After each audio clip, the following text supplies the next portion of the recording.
예수께서 그에게 대답하여 이르시되 너는 이스라엘의 선생으로서 이러한 것들을 알지 못하느냐? 진실로 진실로 네게 이르노니 우리는 아는 것을 말하고 본 것을 증언하노라. 그러나 너희가 우리의 증언을 받지 아니하는도다.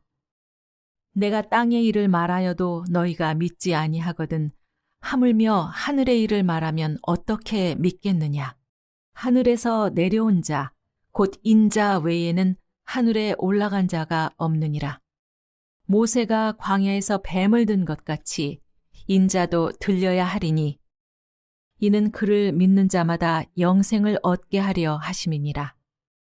하나님이 세상을 이처럼 사랑하사 독생자를 주셨으니 이는 그를 믿는 자마다 멸망하지 않고 영생을 얻게 하려 하심이라. 하나님이 그 아들을 세상에 보내신 것은 세상을 심판하려 하심이 아니요 그로 말미암아 세상이 구원을 받게 하려 하심이라. 그를 믿는 자는 심판을 받지 아니하는 것이요 믿지 아니하는 자는 하나님의 독생자의 이름을 믿지 아니하므로 벌써 심판을 받은 것이니라.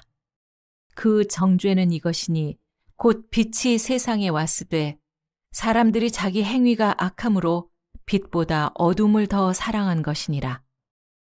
악을 행하는 자마다 빛을 미워하여 빛으로 오지 아니하나니 이는 그 행위가 드러날까 함이요. 진리를 따르는 자는 빛으로 오나니 이는 그 행위가 하나님 안에서 행한 것임을 나타내려 함이라 하시니라. 오늘 말씀은 독생자를 보내신 하나님의 사랑이라는 제목으로 말씀을 전하겠습니다. 오늘 본문의 말씀은 이제 니고데모와의 대화 속에서 예수님께서 어떻게 하면 영생을 얻는 것인가, 그리고 어떻게 빛 가운데로 행하게 되는가, 이런 이야기를 말씀을 하고 계십니다. 그러면서 예수님께서 먼저 너희가 선생이면서 어찌하여 알지 못하느냐라고 꾸지람을 하고 계십니다.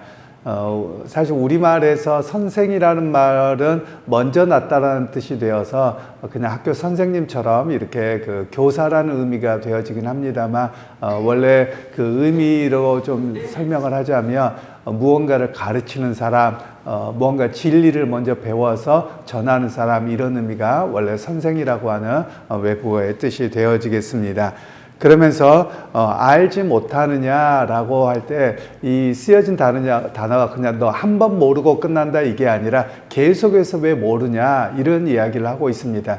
그러니까 과거에도 너가 교사로서 가르쳤는데 모르는 걸 가르쳤다라는 겁니다. 그냥 지식만 전달했지 너가 알고 실행하는 능력이 있는 것이 참 아는 것인데 모르고 가르쳤다는 거예요.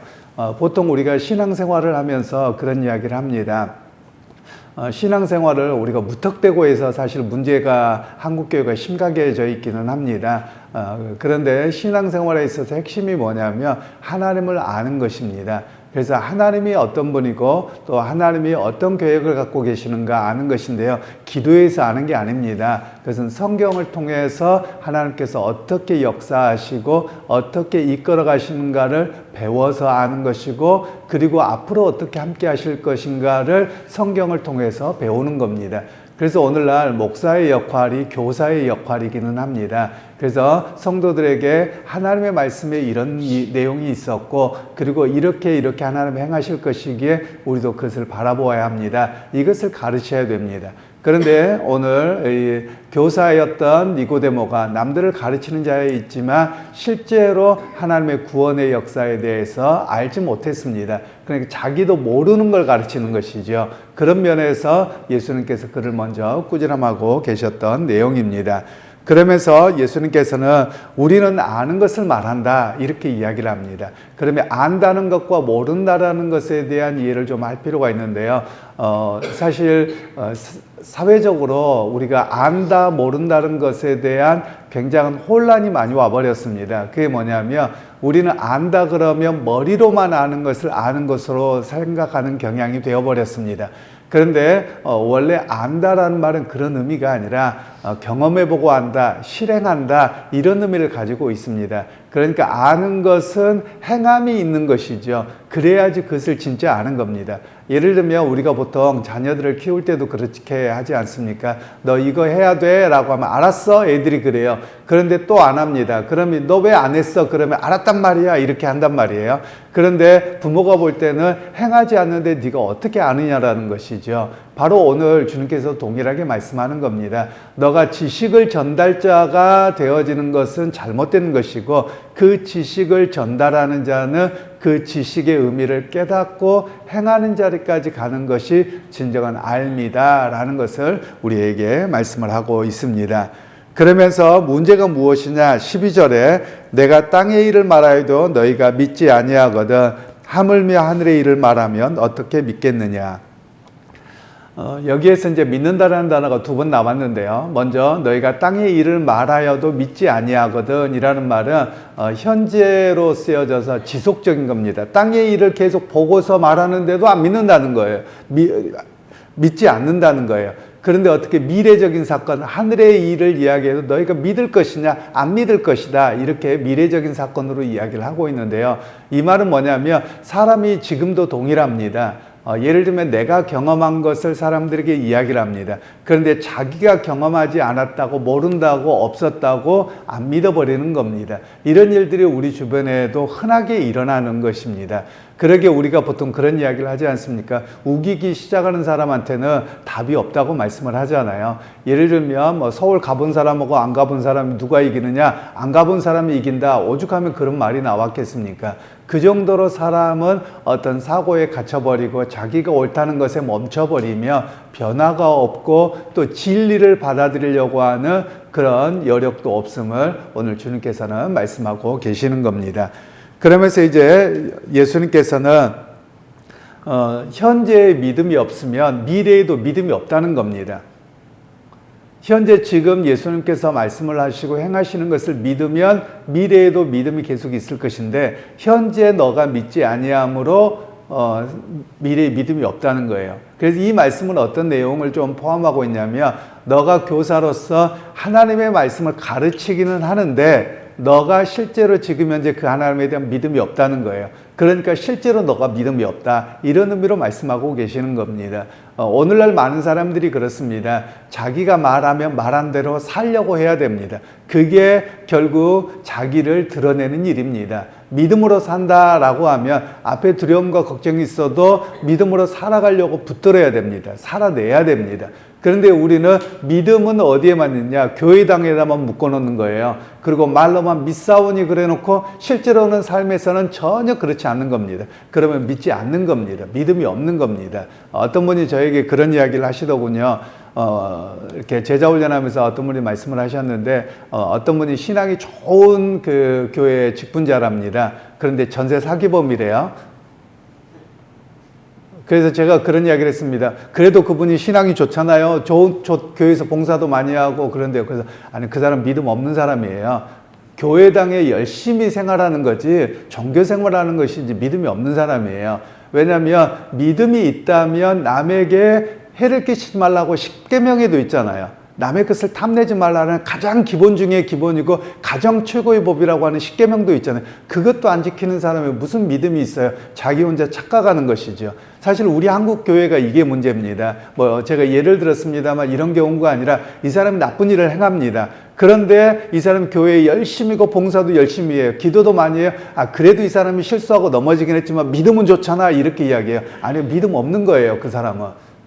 오늘 우리가 분명하게 좀 알아야 됩니다. 그런데 우리는 말장난과 그냥 교회 봉사하면 그 자체가 믿음이 있는 것으로 우리가 착각하게 되는 것이죠. 그래서 오늘 주님께서는 오늘 행하시는 주님의 일을 믿고 그 말씀을 따라 의지하고 살면 미래에도 믿음이 있는 것이고 그렇지 아니하면 믿음이 없는 것이다. 이렇게 분명하게 말씀하고 계시는 겁니다. 그러면서 이제 예수님께서 14절 15절에 모세가 광야에서 뱀을 든 것 같이 인자도 들려야 하리니 이는 그를 믿는 자마다 영생을 얻게 하려 하심이라. 이 말씀을 좀 잘 이해하시면 좋겠습니다. 15절 16절 말씀에 보면 하나님이 세상을 이처럼 하사 독생자를 주셨으니 이는 그로 말미암아 영생을 얻게 하려 함이라. 여러분 이거를 동사로 이해하지 않으셨으면 좋겠어요. 영원히 산다 이런 의미로 말씀하신 게 아니에요. 영생이라는 말은 영원한 생명 명사입니다. 영원한 생명을 얻게 할 것이다. 이렇게 말씀을 하시는 겁니다. 여기서 원래 단어는 영원한 생명을 갖게 될 것이다. 이런 의미로 말씀하고 계시거든요.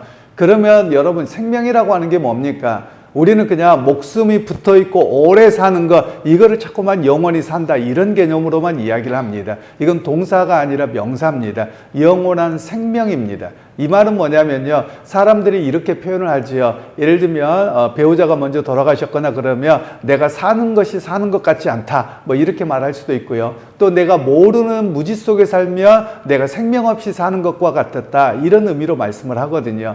그러니까 참 생명이 뭐냐, 영원한 생명이 뭐냐, 바로 하나님이 누구시고 즉 그의 보내신 메시아를 알고 진리 가운데 살아가는 것이 생명입니다.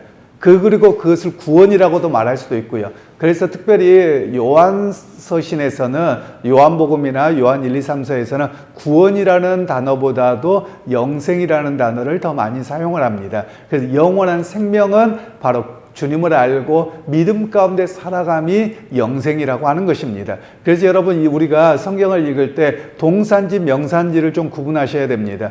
왜냐하면 오늘 주님께서 너희가 영원히 살 것이다 이렇게 말씀하는 것이 아니라 너희가 영생을 가질 것이다. 그러니까 즉 예수 그리스도를 주로 고백하고 그 가운데서 믿음으로 살아가며 그것이 너를 살리는 영원한 생명이다 이렇게 말씀하고 계심을 우리가 좀 이해할 필요가 있겠습니다.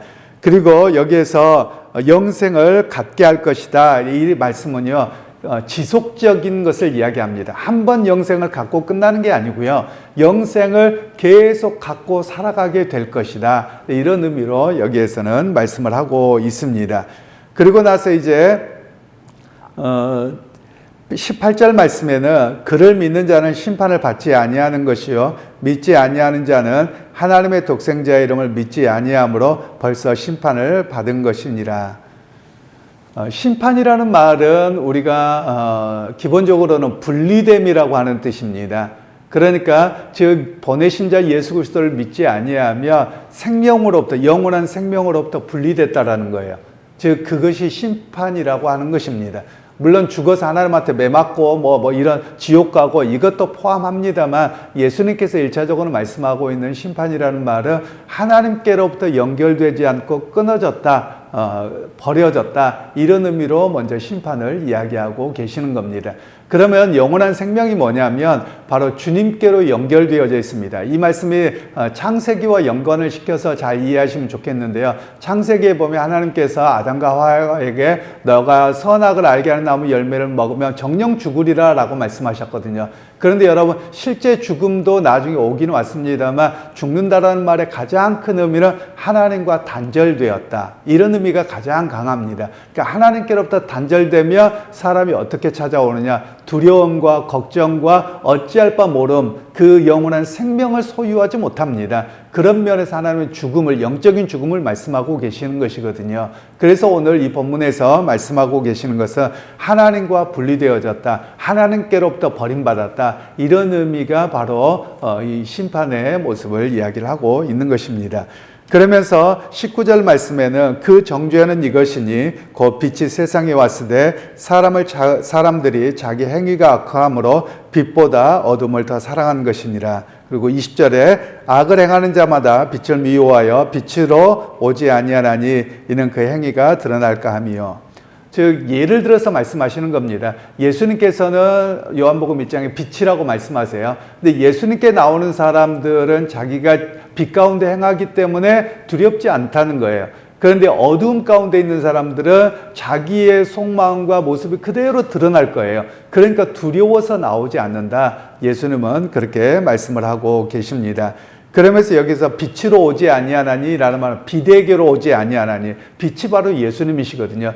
그러니까 예수님께 나오는 사람은 어떤 사람이냐, 바로 하나님께 생명을 얻고 영원한 생명을 얻은 사람이어서 그 빛 가운데 나오는 걸 두려워하지 않습니다. 우리가 보통 이런 표현을 하잖아요. 어둠의 자식들 이렇게 표현을 하면 실제로 죄를 언제 많이 짓습니까? 낮에 많이 짓습니까? 어두울 때 많이 짓습니까? 어두울 때거든요. 왜냐하면 사람은 남이 안 본다고 생각하거든요. 그리고 대낮에 뭔가를 한다 그러면 누군가가 볼 것 같고 왠지 다 드러난 것 같거든요. 그래서 성경에서는 어둠이라고 말하는 것은 하나님 앞에 섰을 때 자기의 모습이 그대로 드러난다는 것이죠. 그런 면에서 그들이 어둠을 더 사랑하기에 주님께로 나오지 아니한다 이렇게 말씀하는 겁니다.